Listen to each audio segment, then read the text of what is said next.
الحمد لله نحمده ونستعينه ونستغفره ونؤمن به ونتوكل عليه ونعوذ بالله من شرور أنفسنا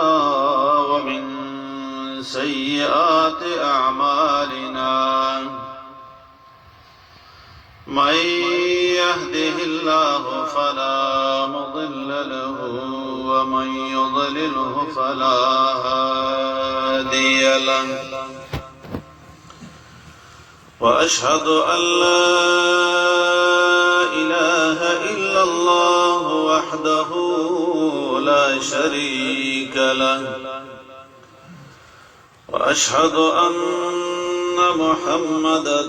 عبده ورسوله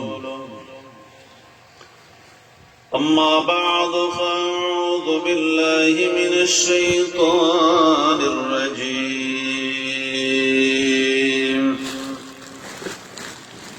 بسم الله الرحمن الرحيم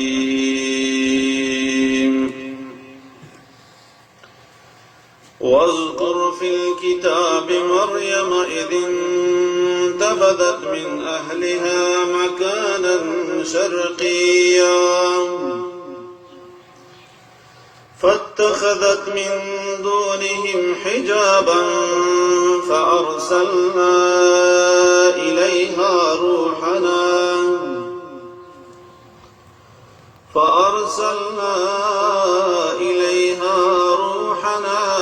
فتمثل لها بشرا سويا قالت إني أعوذ بالرحمن منك إن كنت تقيا قال إنما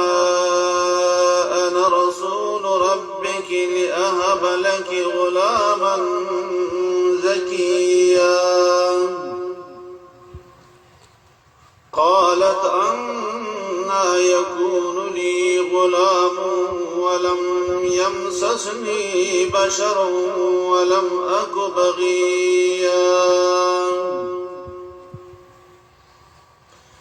قال كذلك قال ربك هو علي هين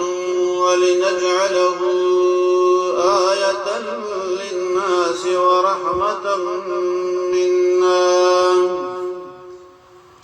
وكان أمرا مقضيا زما عزت مندو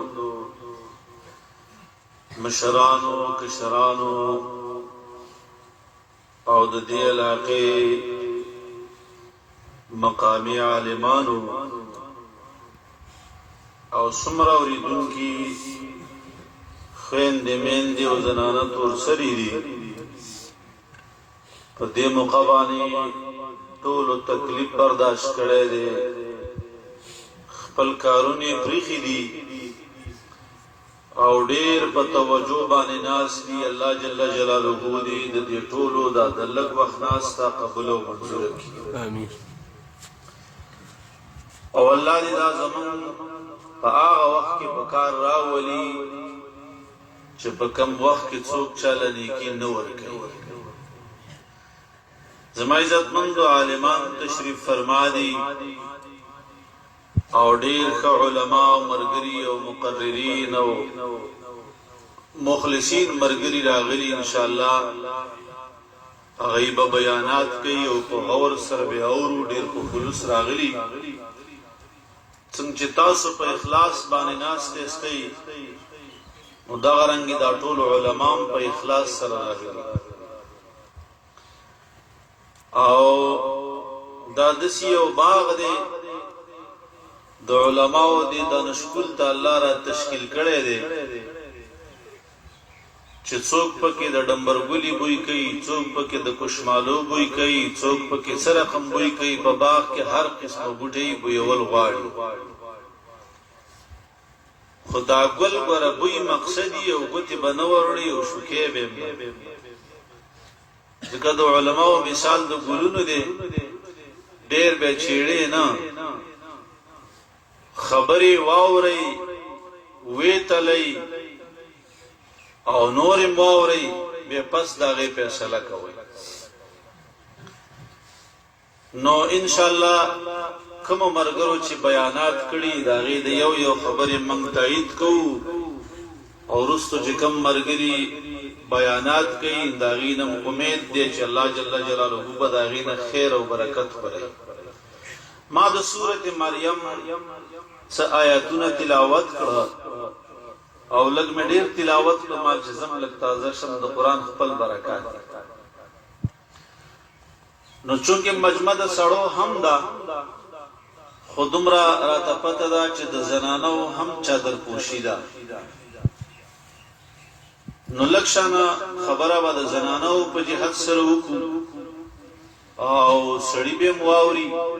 مستقل صنف دے مستقل قسم دے دا سڑونا ڈیری دی او دا اسلام مکمل پا احکام بانے پابندی دی سنچی سڑی تا دا اللہ حکمنا متوجی دی نو خزی تا ہم دا اللہ حکمنا متوجی دی زمائی عزتمندو کو دنیا کی دو شئین دی چی داغی استعمال کہ صحیح وش و صحیح رنگ راوڑی او دو شئین دی اندغا دو شئین دی کہ غلط استعمال وش و غلط رنگ راوڑی یو توئی دولت دویم توئی عورت کچرے دا دعا پا صحیح ترتیبونو بانے استعمال شو دا دے دیر فیدہ دا او کچرے دا عورت او دولت یعنی زنانا او مال دا دے استعمال غلط وشو نظمائی زدمند دا دے نقصان خسارہ داڑے رزیاتا منتاسو چی راجم شوی نو زناناو با دا قرآن یو تدریب یو مرحلہ یو مشق یو زیتا رسولی چا با ترجمی کری چا با قرآن شریف پا ناظرہ ویلی چا با بکی کتابون ویلی نو دا معاشری مستقل حصہ دا چنچے دا سڑی دا پارا ایمان ضروری دے لازم دے او پا ایمان بانے شرف حاصل اول پٹول خبروں کی اولین ترجیح دیتا حاصل ادا او چکلم یو سڑے بحث کئی دا چا سرے چیڑ چاڑی دا کمی خبری ثبوت غاڑی نو رجول نمک کی وی پا لا الہ الا اللہ محمد رسول اللہ باور وکر چچنگ یو سڑے پا مجلس کی او باخری غایو کی دا کلمے دا توحید اقرار کئی نو دا طول ناڑن بے زنانتم دغا خطاب دے یعنی پا ایمان کی نارینا و زنانا مشترک دی چچنگ عقیدہ او چنگ یقین او چنگ ایمان دا سڑی دا اللہ پا ذات پکار دے دا کرنگی عقیدہ ایمان او یقین دا با دا زنانا ہم جوڑی فایمان کی دوڑا یو شای ہاں چا احکام قرآن خودلی دی او سنت کی دی او فقہاو خودلی شپائے کہ زنانا جدا دی دا نارینا ہو بیا پا اسلام کی چھ زنانا تا کم مقام دین ورکڑے و شریعت ورکڑے دے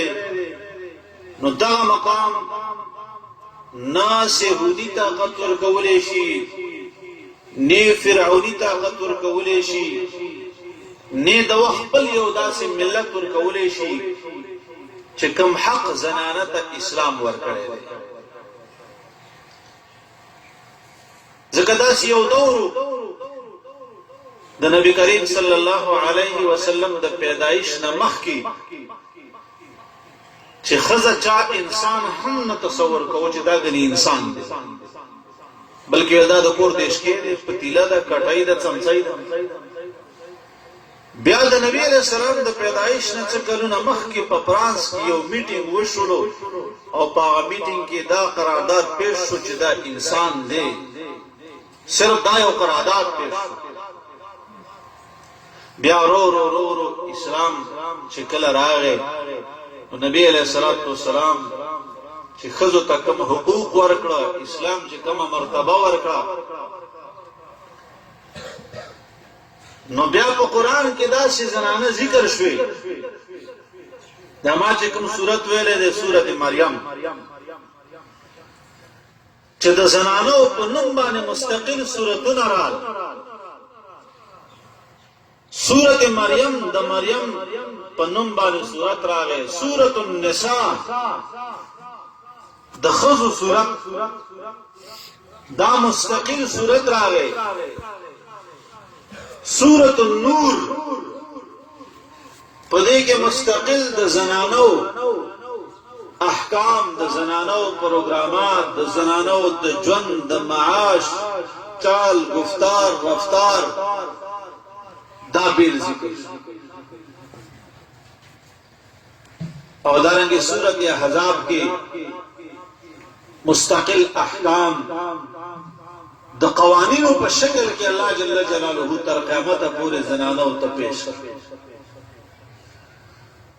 هړومبه خبره زنانه په ایمان کې مشترک ده د سړي سره څنګه چې سړی په ایمان باندې مکلف دی نو دا رنګه زنانه هم په ایمان مکلف ده ایمان وتوي یقین وتوي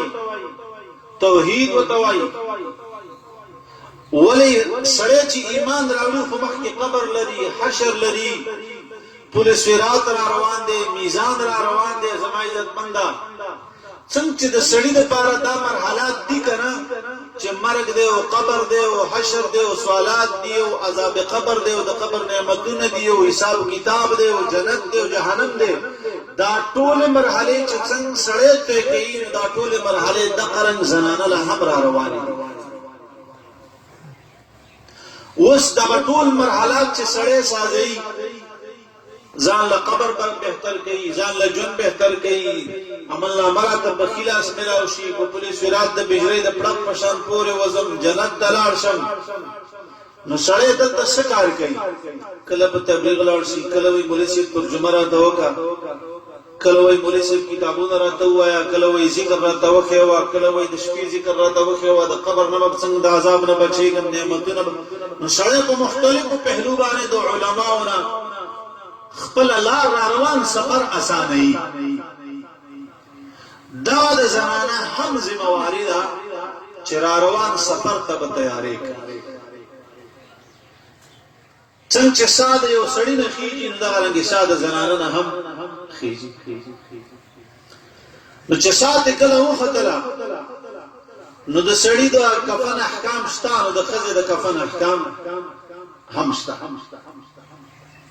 د سړی د غسل مسلې شته نو د زنانه د غسل مسلې هم شته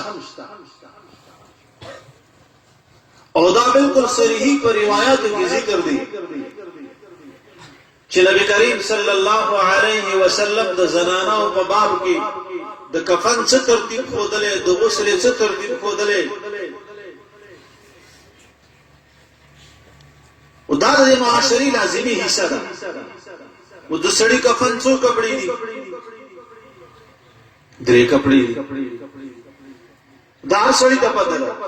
د زنانه د کفن څو کپڑے دي دا اوس زنانه لازمي دي چې دا بیا دی